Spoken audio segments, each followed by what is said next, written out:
people, they skip their suhoor. Some people, they have an early suhoor. That is, they have the suhoor 1 or 2 hours before the Fajr time. In fact, suhoor is a blessing. Every Muslim should have it. And the Prophet said, we should delay the suhoor as much as possible. We should have it till just before the Fajr time.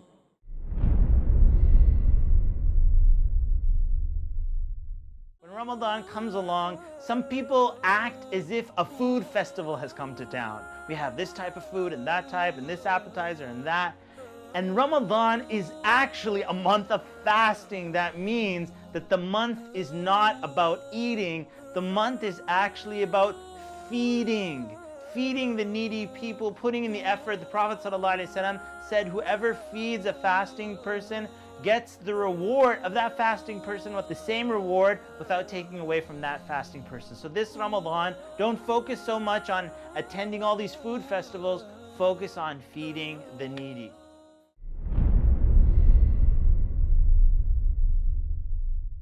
The third mistake committed by Muslims in this category is that they delay opening their fast. They delay the iftar. And our Prophet ﷺ said that the people will be good as long as they hasten in breaking the iftar. That means immediately after sunset, they should break the iftar.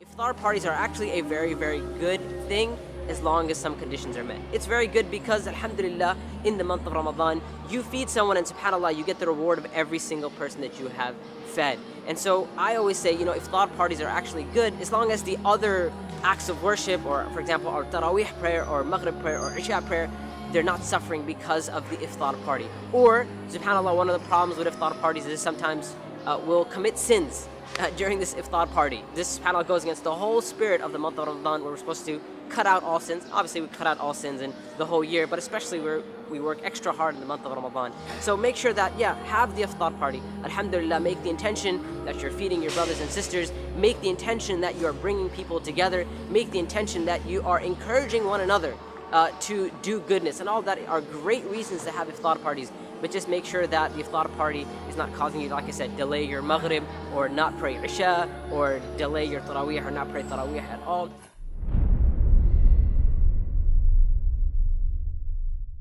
One important thing that I've been witnessing lately is that people are unable to manage their anger.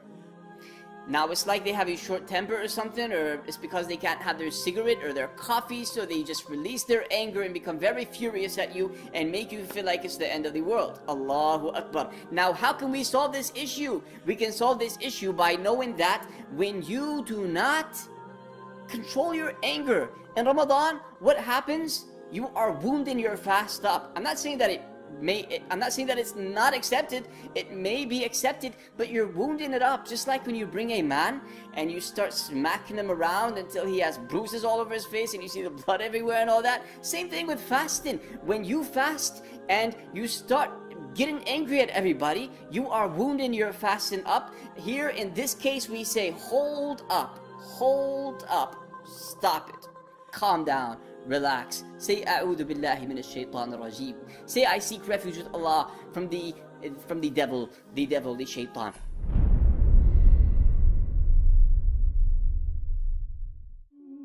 During the month of Ramadan, you will find the masjids completely packed out during tarawih prayers, which is amazing. But then, during the 5 daily prayers, you will notice the masjids are nowhere near as packed. Unfortunately, many people have mixed up their priorities. The fard, obligatory 5 daily prayers, have been put below the sunnah, tarawih prayers.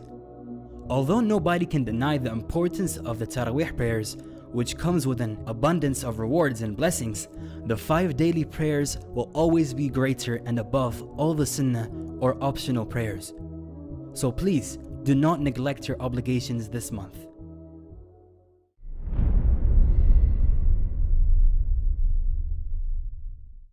This world, addiction to the things of this world is a curse. So we do need to handle our devices for social media in a very positive and calculated way. We can't just do it whenever we feel like, however we feel like. So we have the choice of either making our social media experience something which is going to be on our scale of good deeds, or something which is not going to be on our scale of good deeds. We have to decide beforehand. We're already caught up. We can't live without our phones.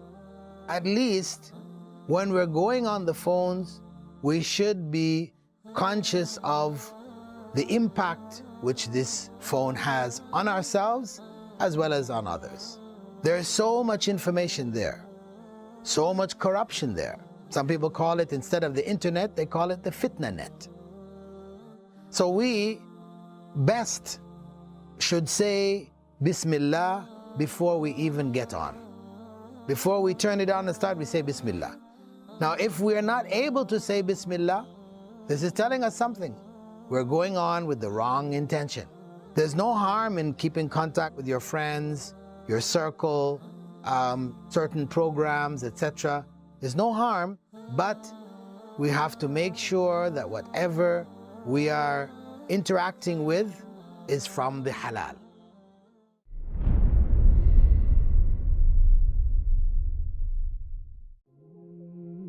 During Ramadan, many Muslims try to finish the Qur'an as fast as possible. Some people finish reciting it 2, 3, or even 5 times. Subhanallah, as though it's a speeding competition. It is recited without any understanding or contemplation.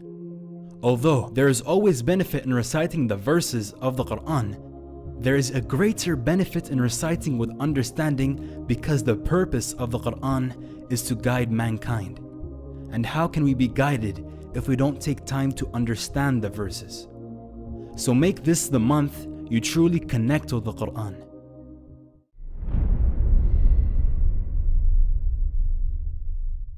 The purpose of Ramadan is to reconnect the believer to the Book of Allah like they're starting over. And the reason that's important is because the believer is supposed to reconnect humanity with the Book of Allah. The way we do that in Ramadan, the way the first generation did that in Ramadan, the Prophet ﷺ institutionalized additional prayers. Umar bin al-Khattab saw that people might lose out on that, so he made it into congregational, what we call the Taraweeh prayer, yeah? And it became an institution in this ummah. Now that institution, if you imagine the Sahaba, every time they stood in prayer and they heard Baqarah, Ali Imran, Nisa being recited, they heard the message and they understood the message. They appreciated the miracle, all in the Salah. All in the Salah. You know, sometimes you hear a powerful lecture. For them, standing in the Salah is hearing a lecture from Allah. That's what it was. They were listening to a khutbah, a maw'idha from Allah when they're standing in prayer, yes? And that was the institution. It was supposed to reconnect us with Allah Azza wa Jal in the most beautiful of ways. Okay, a few centuries later, we also have the Taraweeh prayer. Is there a difference between the way we conduct our prayers today and the spirit of those prayers of Umar bin Khattab radiallahu ta'ala anhu? There's a fundamental difference. The vast majority of you and me that are standing behind the Imam as he's reciting the word of Allah are not hanging over every word, lost and mesmerized in reflection. Rather, we are wondering, was that the first or the second? Are we on 14 or on 15? When is the ruku' coming? If the Imam takes so much as a long breath, you're like, and then he goes on to the next time, like, oh, okay. You know, some of my friends that lead Taraweeh, they're on purpose, when they get to Ayatul Kursi, they take a pause. Allahu La ilaha illahu al-hayyul qayyum. And everybody's like, oh yeah, oh God, I thought it was Allahu Akbar. You know, what I'm trying to get at, besides the joke, is there's a tragedy in the ummah. This month was supposed to genuinely reconnect us with the guidance and the appreciation and the awe of the Qur'an, so it can separate right and wrong for us again. But today, our relationship with the Qur'an has been reduced to an artificial one, where we stand in prayer and the vast majority of us don't know what's being recited. We run after the best reciter and stand behind them and wonder why the person next to us is crying. And some people are crying because they don't understand. And that's a good thing. That's a beautiful thing by itself. But then there are just a few that understand and they're moved. Sometimes the Imam himself is moved. And then we're completely okay with the culture that even the one leading us in prayer has no idea what they're reciting. And we're okay with that. We're okay with that. We've accepted that as a tradition. Yeah? Is there something wrong with this? You see some problem? We have violated the spirit of Ramadan so badly on every account. On every account. And then on top of that, if you didn't finish the recitation of the entire Qur'an, that's why we got to speed it up in the last few days. And there's complaints about this reciter is reciting too slowly. Who cares about finishing the Qur'an in Ramadan? I'd rather we pray less, but pray with attention and pray with awe. Pray with understanding. Get some guidance for it. Reflect. That's what the spirit of this prayer was supposed to be.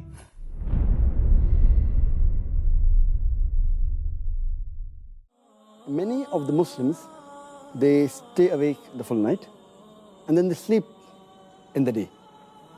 And they do the normal activity at the night time and sleep in the daytime. They're converting day into night and night into day, and the whole purpose of fasting is defeated.